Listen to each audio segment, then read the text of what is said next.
तो देखते हैं साम्राज्यवादी लोगों ने इसके लिए क्या बयान दिए और क्या किया।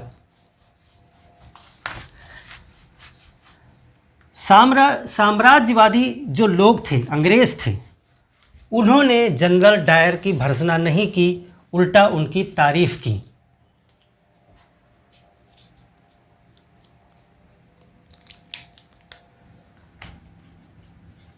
अगला जो हमारा सेक्शन रहेगा, साम्राज्यवादी लोगों ने जनरल डायर कहा कि यह बहादुरी का काम है, जनरल डायर की बहादुरी के लिए शाबाशी दी।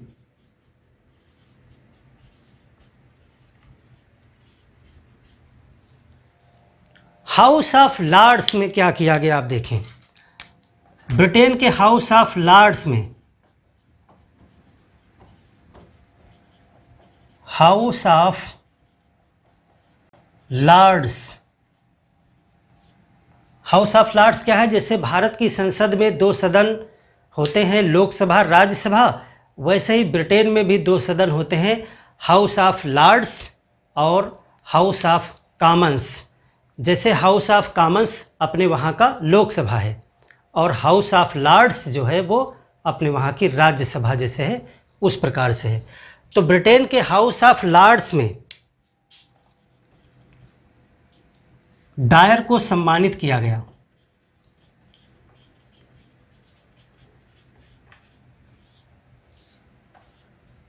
जनरल डायर को वहां सम्मानित किया गया। क्या क्या किया गया? इसे कहा गया ब्रिटिश साम्राज्य का शेर।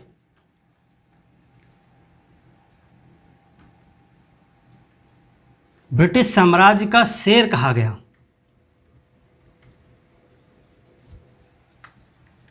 £12,000 पुरस्कार दिया गया।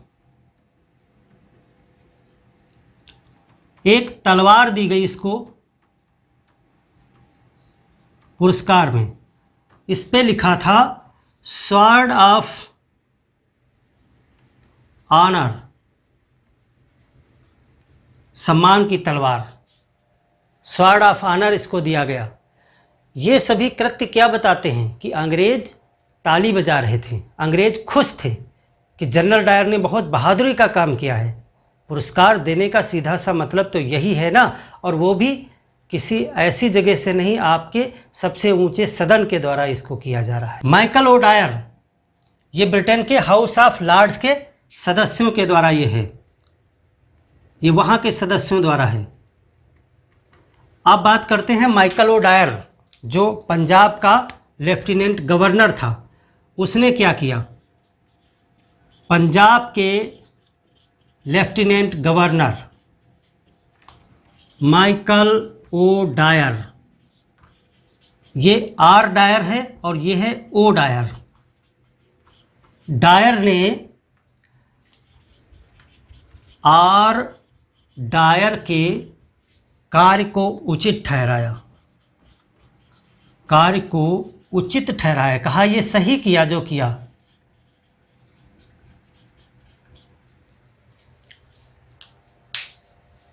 ब्रिटेन में अखबारों में छापा गया, वहाँ के अंग्रेज शासकों के द्वारा कहा गया कि जनरल डायर ने जो किया है वो कर्तव्य की पराकाष्ठा है। उसने कर्तव्य ज़्यादा, उसको कर्तव्य का अत्यधिक बोध हो गया था।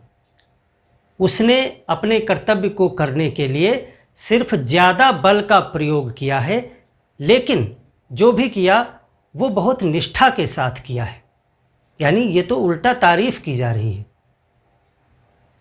सिर्फ और सिर्फ उसको नौकरी से निकाला गया, नौकरी से उसका इस्तीफा ले लिया गया, बाकी कुछ भी नहीं किया गया। वहाँ के अखबारों का देखिए, मॉर्निंग पोस्ट, मॉर्निंग पोस्ट ये अखबार है। मॉर्निंग पोस्ट अखबार ने डायर के लिए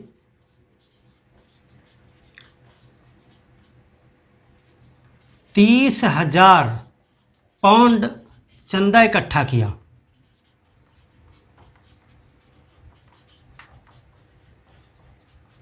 लोगों से अपील करके पुरस्कार के लिए 30,000 पाउंड मॉर्निंग पोस्ट अखबार उसने जो है इकट्ठा किया। और इन सब चीज़ों से अंग्रेज़ों की जो है नीयत स्पष्ट हो गई। इससे क्या हुआ, अंग्रेजी सरकार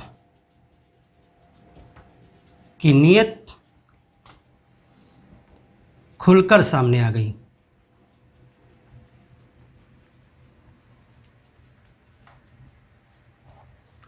कि वो क्या चाहते हैं। वो भारत के लोगों को इंसान नहीं जानवर समझते हैं, कुत्ता समझते हैं। बहुत से पर्सनल स्थानों पे, क्लबों में स्पष्ट तौर से बोर्ड लगाते थे, dogs and Indians are not allowed. कुत्ते और भारतीय इसके अंदर आने की परमिशन उनको नहीं है। इसका मतलब हम लोगों को वो कुत्ता समझते थे, कुत्तों की तरह ही तो मारा है। तो अंग्रेज़ों सरकार की जो नीयत है वो खुल करके सामने आ गई थी इसके द्वारा। हालांकि एक जांच समिति, एक औपचारिक रूप से एक जांच समिति का गठन किया गया। जब यहाँ कांग्रेस ने भी एक जांच समिति का गठन किया तो इन्होंने भी जो है एक जांच समिति का गठन किया। उस जांच समिति से पहले पंजाब में क्या हालात थे? क्या सिर्फ इतने पर ही रुक गया था मामला? नहीं, लोगों के ऊपर इस जलियांवाला बाग कांड के बाद में जो बर्बरता का कहर टूटा वो इस कांड से भी ज़्यादा बदतर था। लोगों का जीना हराम कर दिया गया। हर एक जगह पर जहां देखो वहां पे मुठभेड़ें हुई, गोलियां चली और तमाम लोग इस हत्याकांड के बाद में भी मारे गए, प्रताड़ित किए गए। लोगों को घुटनों के बल चलने के लिए मजबूर किया गया, पेट के बल चलने के लिए मजबूर किया गया। एक सड़क थी जहां पर एक अंग्रेजी महिला इस हमले में शिकार हो गई थी। वो मरी नहीं थी लेकिन उसको चोट लग गई थी। वो महिला थी मिस शेरवुड। एक सड़क थी, उस सड़क पे मिस शेरवुड जा रही थी और इस आंदोलन के दौरान उनको भी कुछ चोट लग गई थी। इस घटना के बाद में उस सड़क पर जब भी कोई भारतीय निकलता था तो उसको मजबूर किया जाता था कि वो पेट के बल रेंग करके जाए। वो पैरों पे चल के नहीं, घुटनों के बल चल के नहीं, लेट करके पेट के बल चल के वो वहाँ से जाए। और इसका अनुपालन करवाया जाता था। कुंदों से मार मार के, बंदूक के कुंदों का इस्तेमाल करके लोगों को पेट के बल चलने के लिए मजबूर किया गया। इस सिर्फ ये कांड नहीं था, इस कांड के बाद में जो किया गया लोगों के साथ में वो महाकांड था। क्योंकि लोगों, अंग्रेज़ों के हौसले बुलंद हो चुके थे। जनरल डायर ने जिस प्रकार से लोगों को भेड़ बकरियों की तरह मारा, अंग्रेज़ के और भी अधिकारी जो है इसी प्रकार का कार्य करने लगे, लोगों के साथ बर्बरता का व्यवहार करने लगे। महात्मा गांधी के शब्दों में तो कहें कि जलियांवाला बाग कांड के बाद में, अपनी आत्मकथा में उन्होंने लिखा है कि जो इस कांड के बाद में जो कृत्य किए गए वो इससे भी ज़्यादा भयानक थे। लोगों के ऊपर बेइंतहा जुल्म ढाए गए। आदेश पारित किया गया कि किसी भी अंग्रेज़ को आता हुआ देखकर भारतीयों को उसे सलामी देनी होगी, बगैर सलामी दिए हुए आप आगे नहीं जा सकते। मार्शल लॉ और सख्त कर दिया गया, कर्फ्यू लगा दिए गए। अमृतसर से लेकर लाहौर तक कर्फ्यू लगा दिए गए।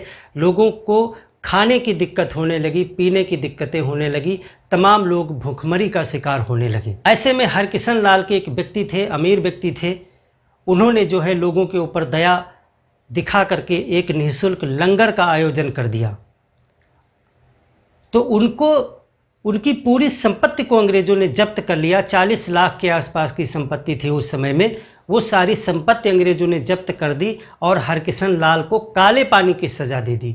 उनका अपराध सिर्फ इतना था कि भूखे लोगों को वो खाना खिला रहे थे। स्वामी श्रद्धानंद ने जो है इन लोगों के लिए सहायता के लिए, जो लोग मारे गए थे इस आंदोलन के दौरान, उनकी सहायता के लिए, उनके परिवार को आर्थिक सहायता देने के लिए एक कोष की स्थापना की, जिसमें तमाम लोगों ने चंदा दिया और उसमें महिलाएं भी सक्रिय रूप से आगे आई। और उसमें जो है, जो पंडित मोतीलाल नेहरू के भांजे की पत्नी थी लाडो रानी, वो एक सक्रिय महिला के रूप में चंदा इकट्ठा करने के लिए उसमें सामने आई। प्रश्न आपसे पूछा भी जाता है।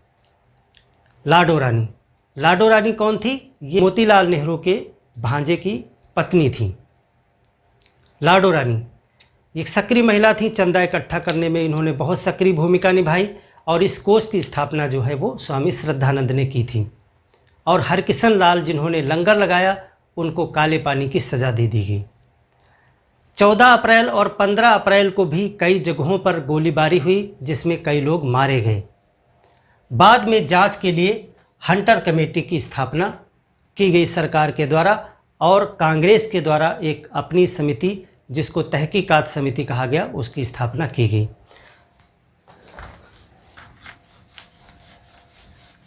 तो हंटर कमेटी के विषय में हम देखते हैं और तहकीकात समिति जो थी उसमें कौन कौन था और दोनों ने क्या निर्णय निकाले उस पर बात करते हैं।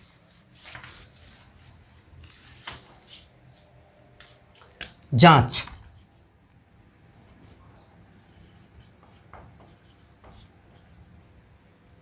एक हंटर कमेटी है और दूसरी कमेटी तहकीकात कमेटी। तहकीकात कमेटी, दो कमेटी बनी इसकी जांच करने के लिए। ये सरकारी है और ये कांग्रेस के द्वारा बनाई गई। तो पहले हंटर कमेटी के विषय में हम जान लेते हैं। हंटर कमेटी के जो अध्यक्ष हैं लॉर्ड हंटर, लॉर्ड हंटर इसके अध्यक्ष हैं और ये अक्टूबर 1919 में गठित की गई। पहले कांग्रेस ने एक समिति गठित कर दी, फिर जो है सरकार ने भी एक समिति गठित की। चाहे आप ये समझ लीजिए कि मजबूरी में गठित करनी पड़ी दबाव की वजह से। अक्टूबर 1919 में ये समिति गठित हुई और मार्च 1920 में रिपोर्ट इसने दी अपनी रिपोर्ट, और जिसको जो है भारत सचिव ने पेश किया। भारत सचिव ने जुलाई 1920 में जारी किया, आदेशित किया। इतना लेट काम किया इन्होंने। इसमें लॉर्ड हंटर थे प्लस 8 सदस्य थे। 8 सदस्य में 3 भारतीय थे, 5 अंग्रेज थे। इस प्रकार से भारतीय अल्पमत में थे। भारतीय अल्पमत में यानी इस कमेटी में 5 अंग्रेज सदस्य थे और जो अध्यक्ष थे वो भी अंग्रेज थे। 3 भारतीय सदस्य इसमें लिए गए थे। 3 भारतीय सदस्यों के नाम आपसे पूछे जा सकते हैं, तो आप वो नोट कर लीजिए। 3 भारतीय से सदस्य जो थे वो हैं चमनलाल सीतलवाड़, चमनलाल सीतलवाड़, जगत नारायण, साहबजादा सुल्तान अहमद,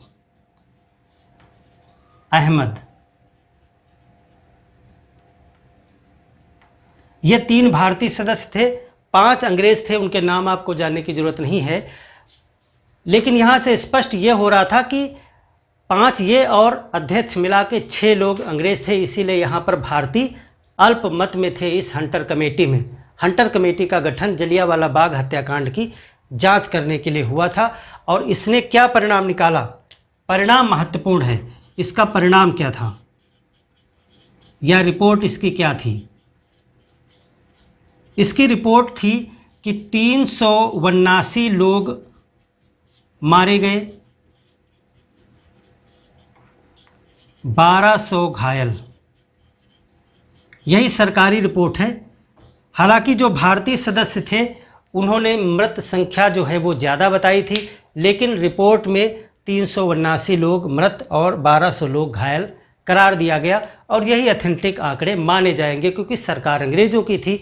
इस कमेटी ने कुछ भी रिजल्ट निकाला हो, लेकिन हकीकत में यही रिपोर्ट मानी गई हंटर कमेटी की। और इसने कहा कि जो जनरल डायर है वो निर्दोष है, मार्शल लॉ जायज़ है और जनरल डायर ने सिर्फ अत्यधिक बल का प्रयोग किया है, लेकिन जो किया है वो निष्ठा के साथ किया। इन्हीं ने ये रिपोर्ट लिखी थी। इन्होंने और क्या निकाला रिजल्ट? इन्होंने कहा कि डायर निर्दोष है, यानी जो सरकार है वो निर्दोष है, और जो मार्शल लॉ है वो जायज़ है, मार्शल लॉ जायज़ है। और जो डायर ने यहाँ पर बल प्रयोग किया वो थोड़ा बल ज़्यादा प्रयोग कर दिया, लेकिन जितना किया उतना निष्ठा के साथ, ईमानदारी के साथ किया है उसने। बस ये इनकी रिपोर्ट थी। और किसी भी प्रकार से जो मृतक के लिए कोई भी आर्थिक सहायता या कोई ऐसी जनरल डायर को सज़ा देने की मांग, ऐसी कोई सिफारिश इस हंटर कमेटी ने नहीं निकाली। और इसी से अप्रसन्न होकर के भारत के लोगों ने और महात्मा गांधी ने निर्णय किया कि अब हम असहयोग आंदोलन चलाएंगे। असहयोग आंदोलन चलाने के पीछे यही सब कारण थे। ये जो परिस्थितियां बन रही थी कि इस प्रकार से सरकार अपने उत्तरदायित्व से भी मुकर रही थी। तहकीकात कमेटी में क्या था? मदन मोहन मालवीय की अध्यक्षता में थी। यहाँ पर अध्यक्ष जो हैं वो हैं मदन मोहन मालवीय, और 9 सदस्य हैं, और ये सभी भारतीय सदस्य थे। मोतीलाल नेहरू, CR दास इत्यादि ये सभी इस सोसाइटी में, इस समिति में जो है, कमेटी में शामिल थे।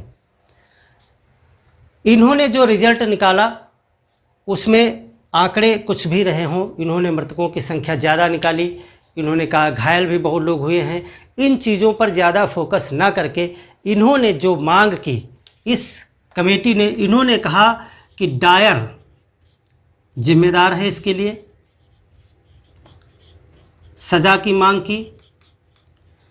इन्होंने मृतकों के लिए, मृतकों को आर्थिक सहायता की मांग की, आर्थिक सहायता की मांग की इन्होंने जो है मांगा। और ये कमेटी जो है 7 जून 1919 को ही गठित कर दी गई थी। रिपोर्ट इसने भी जो है मार्च में ही दी थी। इन सब कमेटी के गठन होने से पहले ही ब्रिटिश संसद ने क्षतिपूर्ति अधिनियम पारित करके दोषियों को मुक्त कर दिया था, उनको माफ़ी देने का प्राविधान कर दिया था। यानी एक पॉइंट यहाँ पर नोट करेंगे कि इस जांच से पहले, जांच तो बाद में की, हंटर कमेटी का गठन तो बाद में किया, इस जांच से पहले ही संसद ने क्षतिपूर्ति अधिनियम इंडेमनिटी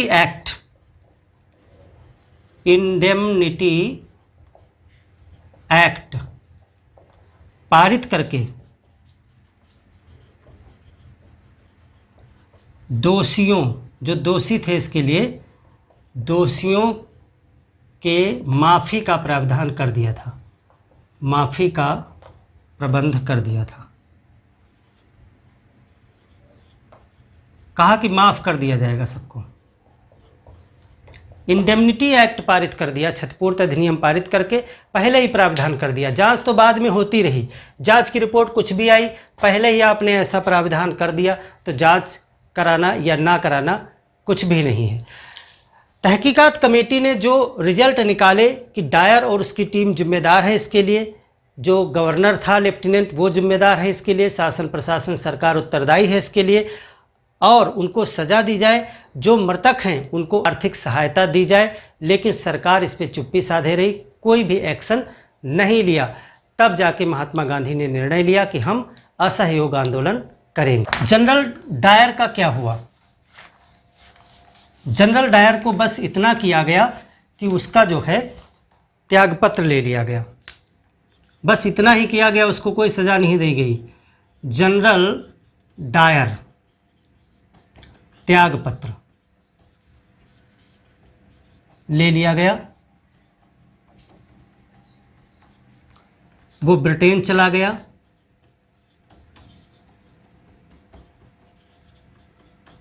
और वहीं पे उसने अपना जीवन बिताया।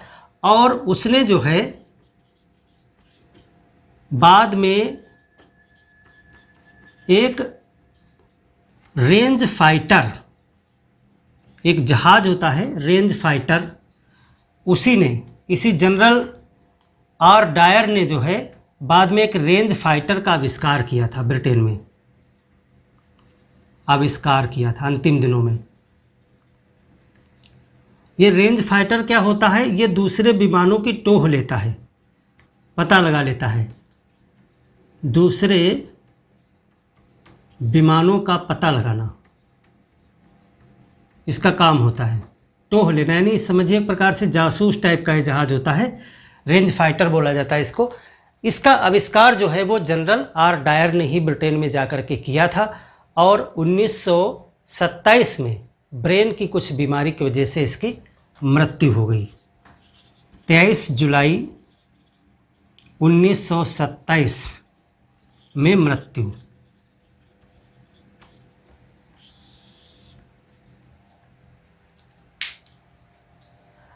अब दूसरा जो बचता है लेफ्टिनेंट, जो गवर्नर है माइकल ओ डायर, उसकी हत्या करके ऊधम सिंह ने बदला लिया था जलियांवाला बाग हत्याकांड का।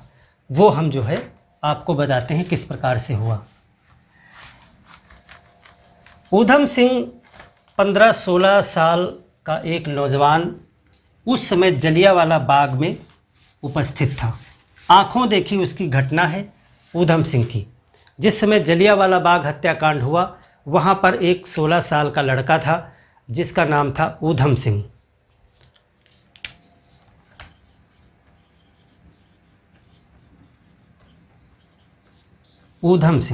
ऊधम सिंह कौन है? ये जलियांवाला बाग कांड का प्रत्यक्षदर्शी है।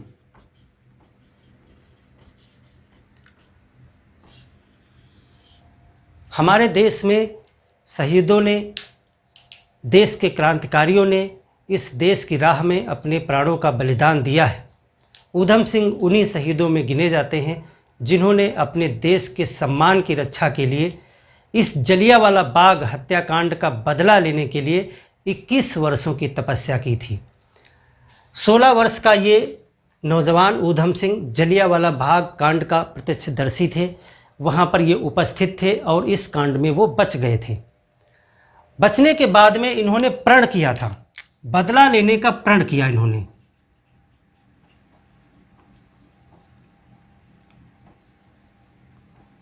इन्होंने कहा कि हम इसका बदला लेंगे और बदला उसी प्रकार से लेंगे जिस प्रकार से एक बड़ी सभा में नृशंस हत्या की गई है। हम इसके अपराधी को हम भरी सभा में मारेंगे।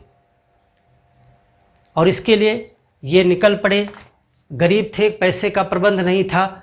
बहुत सारे काम करते हुए कई देशों तक ये भटकते हुए मजदूर के रूप में अमेरिका, अफ्रीका के कई देश, यूरोप के कई देशों में भटकते हुए 1933 में लंदन पहुँचे।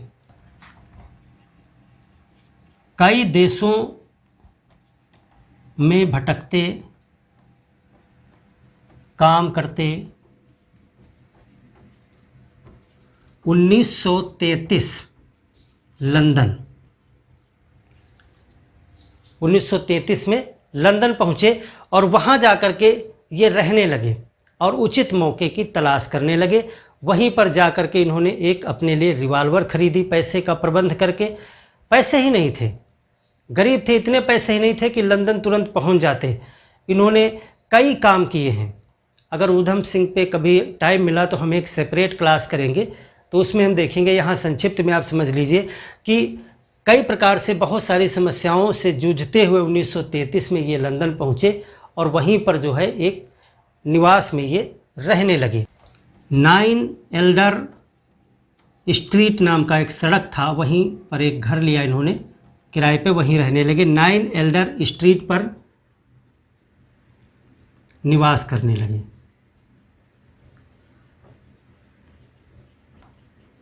वहीं पर इन्होंने एक रिवॉल्वर खरीदी, रिवॉल्वर 6 कारतूस खरीदी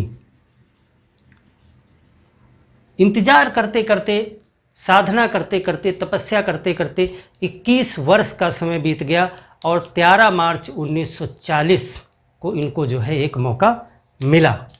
हालांकि इनको मौके बीच में कई मिले, ये चाहते तो डायर को पहले भी किसी समय कई मौके मिले, मार सकते थे, लेकिन इनका प्रण था कि हम भरी सभा में मारेंगे।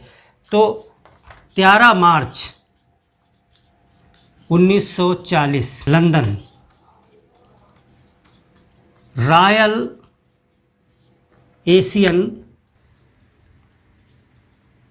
सोसाइटी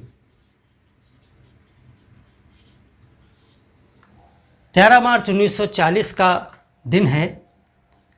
लंदन में रॉयल एशियन सोसाइटी का एक हॉल है, कैक्सटन हॉल। कैक्सटन हॉल में एक सभा चल रही है, एक प्रोग्राम चल रहा है जहाँ पे माइकल ओ डायर उपस्थित है। यहाँ पे कैक्सटन हॉल में एक कार्यक्रम चल रहा है, कार्यक्रम, और यहाँ पे माइकल ओ डायर, जो ब्रिटेन में ही रह रहा है, माइकल ओ डायर उपस्थित।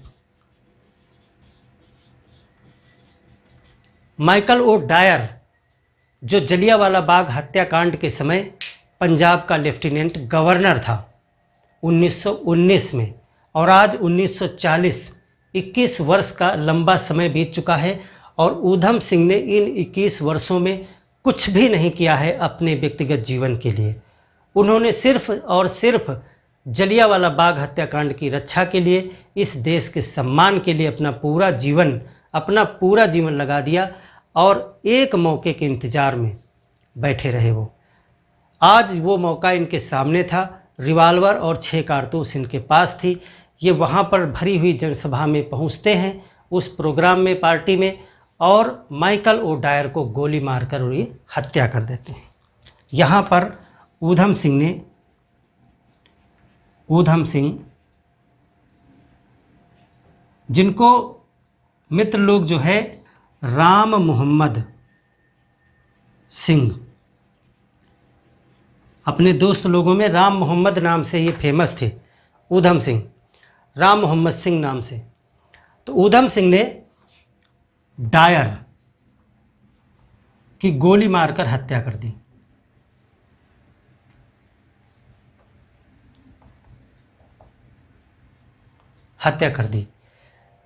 स्तब्ध रह गए वो लोग जैसे ही फायरिंग की आवाज़ हुई। 3 गोलियां वहां पर चली। चाहते तो ऊधम सिंह भाग सकते थे, क्योंकि ऐसे एक असमंजस की स्थिति बन गई थी कि कोई भी उनको शायद वहां पर पकड़ नहीं सकता था।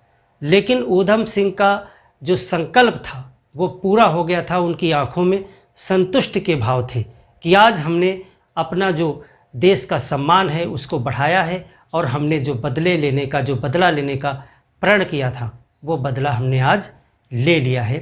तो ऊधम सिंह ने आत्मसमर्पण कर दिया। आत्मसमर्पण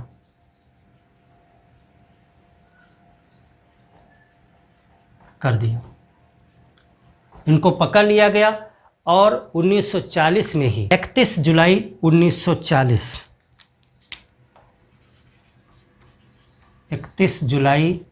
1940 को ये घटना 13 मार्च 1940 की है, और जो फांसी दी गई 1940 में 31 जुलाई 1940 को पेंटन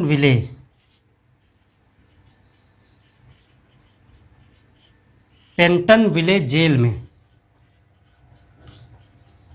फांसी।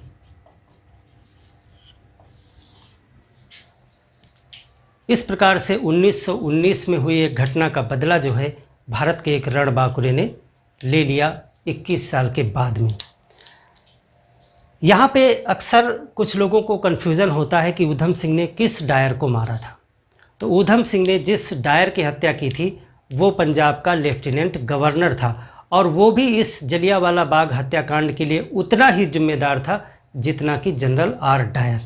जनरल आर डायर ने जाकर के वहाँ पर गोलियाँ चलवाई, तो उसमें पूरा जो सपोर्ट है वो गवर्नर का ही था, और गवर्नर ने उसके कार्य को उचित ठहराया था। मार्शल लॉ भी जो है उसी के द्वारा लगाया गया था। तो इस प्रकार से हमारे देश के एक क्रांतिकारी ने महान शहीदों में अपना नाम दर्ज कराया, हम उसे हमेशा याद रखेंगे। तो आज की इस क्लास में हम अपने वीर क्रांतिकारी ऊधम सिंह को श्रद्धांजलि अर्पित करते हैं और जलियांवाला बाग कांड को समझा और देखेंगे आगे कि इसके प्रतिक्रिया स्वरूप अंग्रेज़ों ने कोई भी एक्शन नहीं लिया, ना तो डायर को सज़ा दी गई और ना ही मृतकों के परिवारों को कुछ भी आर्थिक सहायता दी गई। इससे जनता और क्रोधित और असंतुष्ट थी और महात्मा गांधी एक नए आंदोलन को, एक बहुत विशाल आंदोलन को क्रियान्वित करने के लिए संकल्पित हो चुके थे, जिसको हम असहयोग आंदोलन के नाम से पढ़ेंगे 1920। तो मिलते हैं एक और नई क्लास में, तब तक के लिए धन्यवाद।